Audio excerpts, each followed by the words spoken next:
কথা। বন্ধুরা, বুড়ুর কথায় এই বছর পিতৃপক্ষের দ্বিতীয় পর্বে তোমরা সবাইরে স্বাগত। আশা করি পিতৃপক্ষের প্রথম পর্বটা তোমরা সবাই শুনছ।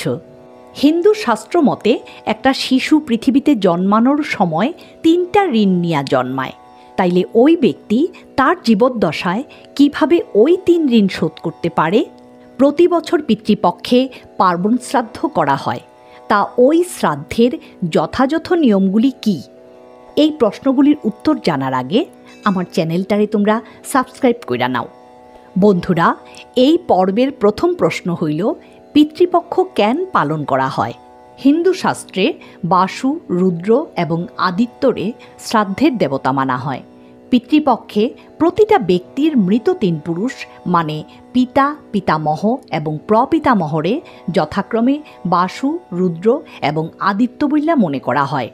পিতৃপক্ষের শ্রাদ্ধের সময় এই 3 পুরুষরে সমস্ত পূর্বপুরুষের প্রতিনিধি মানা হয়। শাস্ত্রে আছে, একজন ব্যক্তি 3 ধরনের ঋণ নিয়ে জন্মায়। 1. দেবঋণ, যেখানে ওই ব্যক্তি দেবতাদের পূজা, যজ্ঞ ইত্যাদি কইরা ঋণ থেকে মুক্তি পায়। 2. ঋষি ঋণ, বেদ ও শাস্ত্র অধ্যয়ন কইরা এবং প্রবীণদের সম্মান জানাইয়া এই ঋণ থেকে মুক্তি পায়। 3. পিতৃঋণ, তবে এই ঋণ থেকে মুক্তি মিলে কেবলমাত্র শ্রাদ্ধ ও তর্পণের মাধ্যমেই। তাই পিতৃপক্ষ পালন করা হয় পিতৃপুরুষের কাছে আধ্যাত্মিক ঋণ শোধ করার জন্য, শান্তি ও সমৃদ্ধির আশীর্বাদ লাভের জন্য, পিতৃদোষ দূর করতে, প্রয়াত 3 পুরুষের আত্মার শান্তিপূর্ণ যাত্রা এবং মোক্ষ কামনা করতে। এইবার আসি পিতৃপক্ষে করা পিতৃশ্রাদ্ধের নিয়ম প্রসঙ্গে। পার্বণ শ্রাদ্ধের প্রধান নিয়মগুলি যথাক্রমে তর্পণ ও পিণ্ডদান, ব্রাহ্মণ ভোজন, পশু পাখিদের খাওয়ানো এবং দান করা, শ্রাদ্ধ শেষে উপবাস ভাঙ্গা পরিবারের সবার সঙ্গে সেই দিন নিরামিষ ভোজন করা।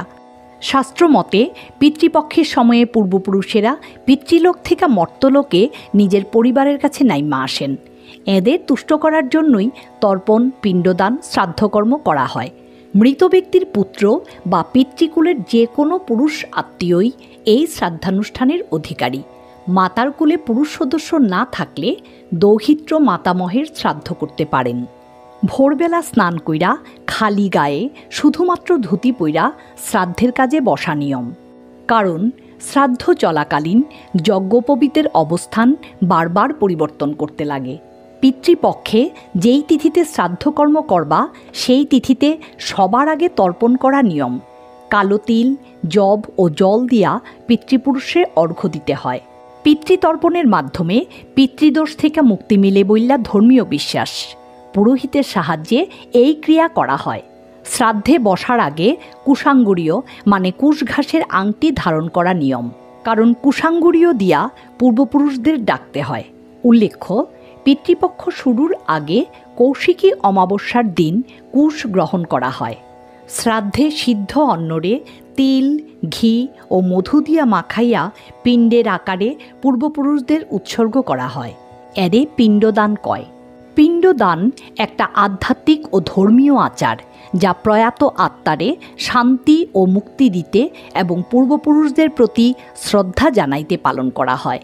কারণ হিন্দু শাস্ত্র অনুসারে দেহের বিনাশ হইলেও আত্মার বিনাশ নাই।